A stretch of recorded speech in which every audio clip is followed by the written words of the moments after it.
நடிகர் வெண்ணிற ஆடை மூர்த்தி. இவரு 1936 பிறந்த ஒரு தமிழ் திரைப்பட நகைச்சுவை நடிகர். இவரை பல்வேறு திரைப்படங்கள்ல நகைச்சுவை மற்றும் குணச்சித்திர வேடங்கள்ல பார்த்து ரசிச்சிருப்போம். திரைப்படங்கள் மட்டும் இல்லாம தொலைக்காட்சி தொடர்கள்லயும் நகைச்சுவை வேடங்கள்ல நடிச்சிருக்காரு. நடிகராகவும் நகைச்சுவை நடிகராகவும் மட்டுமே தெரிஞ்ச இவரு நிஜ வாழ்க்கையில ஒரு BL பட்டதாரி, தொழில்முறை வழக்கறிஞராகவும் இருக்காரு. இது மட்டும் இல்லாம இன்னும் கூடுதலா இவருக்கு ஜோசியமும் தெரியும். பல பேருக்கு ஜோசியம் பார்ப்பவரும் இவர் தான். அதே போல இவரு பல திரைப்படங்களுக்கு திரைக்கதை எழுதியிருக்காரு.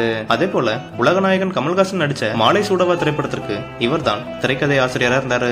அதே போல சித்ராலயா என்ற திரைப்பட வார இதழின் ஆசிரியராகவும் இவர் தான் இருந்தாரு.